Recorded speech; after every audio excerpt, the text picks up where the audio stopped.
السلام علیکم دوستو، کیسے ہیں آپ سب لوگ؟ امید ہے سب خیریت سے ہوں گے۔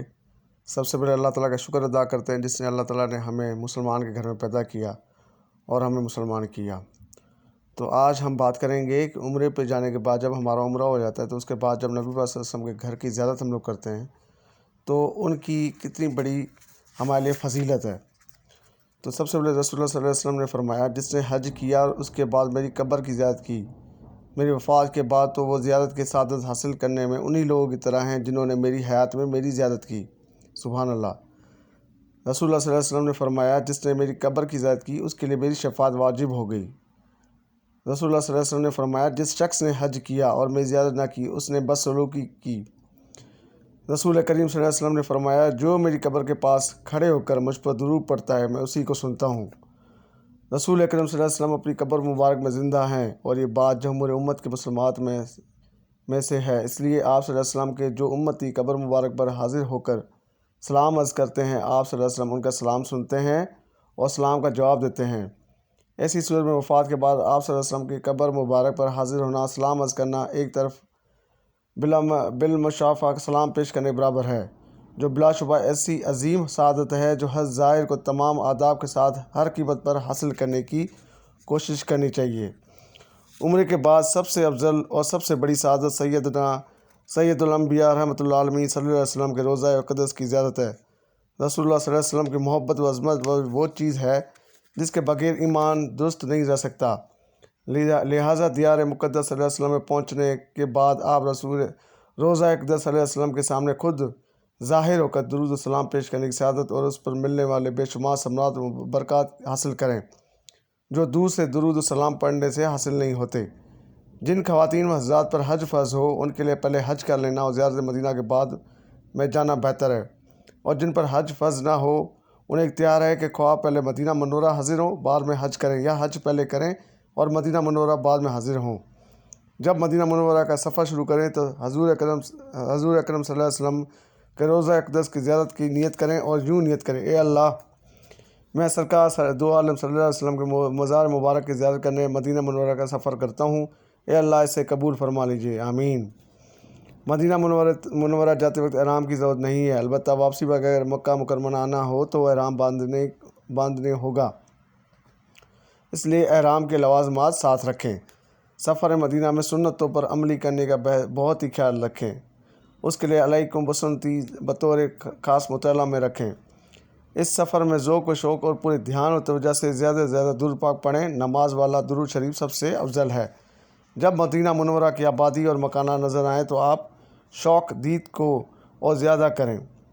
اور خوب درود و سلام پڑھتے ہوئے مدینہ منورہ میں داخل ہوں۔ مسجد نبوی میں حاضری کے لیے رہائش گاہ میں سامان رکھ کر غسل کریں تو بہتر ہے، ورنہ وضو کر لیں، اچھا لباس پہنیں، خوشبو لگائیں اور مسجد نبوی کی طرف ادب و احترام کے ساتھ چلیں، نفلی صدقہ کریں۔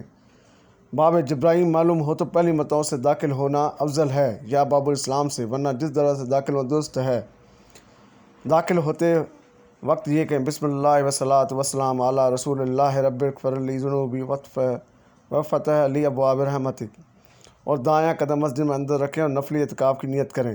سیدھے ریاض الجنہ آ جائیں اور اگر بآسانی آ سکیں، ورنہ جہاں جگہ مل جائے اور مقرر وقت بھی نہ ہو تو وہاں 2 رکعت تحیہ المسجد پڑھیں، پھر محراب النبی کے پاس آئیں اگر آسانی سے آ سکیں۔ یہاں حضور صلی اللہ علیہ وسلم کا منبر مبارک تھا، اس جگہ شکرانہ کی 2 نفل پڑھیں اور نفل پڑھ کر اللہ تعالیٰ کا دل سے شکر ادا کریں کہ اس نے محض اپنے فضل و کرم سے یہاں تک پہنچا دیا، اور دعا کریں کہ میں اب سلام عرض کرنے جا رہا ہوں، میرا سلام قبول ہو جائے۔ اب بڑے ادب و احترام کے ساتھ روضہ اقدس کی طرف چلیں۔ جب آپ جالیوں کے سامنے جہاں جالیوں میں چاندی کی تختی لگی ہوئی ہے پہنچ جائیں تو اس جگہ بالکل سامنے ان جالیوں میں 3 گول سوراخ نظر آئیں گے۔ پہلے سوراخ پر آنے کا مطلب یہ ہے کہ اس جگہ سے رسول اکرم صلی اللہ علیہ وسلم کا چہرہ انور سامنے ہے، لہٰذا جالیوں سے اندازاً 3-4 قدم کے فاصلے پر ادب سے کھڑے ہو جائیں، ہاتھ سیدھے کریں، نظریں نیچی کریں، دھیان نبی کرم صلی اللہ علیہ وسلم کی طرف لگائیں اور اتنی آواز سے کہ جالیوں کے اندر والی دیوار مبارک تک آپ کی آواز چلی جائے۔ رسول کریم صلی اللہ علیہ وسلم کی خدمت میں سلام عرض کریں اور یوں کہیں، السلام علیکم ایھا النبی ورحمۃ اللہ وبرکاتہ، یوں سمجھے کہ میرا سلام رسول کریم صلی اللہ علیہ وسلم نے سن لیا ہے اور آپ سلام کا جواب دیتے ہیں، لہٰذا میرے سلام کا جواب بھی آپ صلی اللہ علیہ وسلم نے ارشاد فرمایا ہے، اب پورے ادب و احترام اور دھیان کے ساتھ جس قدر ہو سکے درود سلام پڑھیں، اور جو بھی درود شریف چاہیں آپ پڑھ سکتے ہیں، مگر ہمارے اسلام نے روزہ اقدس پر اس طرح درود سلام پڑھنے کو لکھا ہے: الصلاۃ والسلام علیک یا رسول اللہ، الصلاۃ والسلام علیک یا نبی اللہ، الصلاۃ والسلام علیک یا حبیب اللہ۔ آپ یہ الفاظ بار بار دہرا سکتے ہیں، تاہم یہ الفاظ دل سے ادا کریں اور پوری دھیان حضور اکرم صلی اللہ علیہ وسلم کی طرف رہے۔ اور نماز میں درود شریف پڑھا جاتا ہے وہ بھی پڑھ سکتے ہیں۔ اس کے بائیں دائیں طرف جالیوں میں دوسرا سوراخ ہے، اس کے سامنے کھڑے ہو کر حضرت ابو بکر صدیق رضی اللہ تعالیٰ عنہ کی خدمت میں اس طرح سلام عرض کریں۔ اس کے بعد پھر ذرا دائیں طرف ہٹ کر تیسرے سوراخ کے سامنے کھڑے ہو کر حضرت عمر فاروق رضی اللہ تعالیٰ عنہ کو اس طرح سلام عرض کریں۔ اس کے بعد پھر الٹے ہاتھ کی طرف سے اب پہلے سوراخ کے سامنے آ جائیں جس کے سامنے رسول اللہ صلی اللہ علیہ وسلم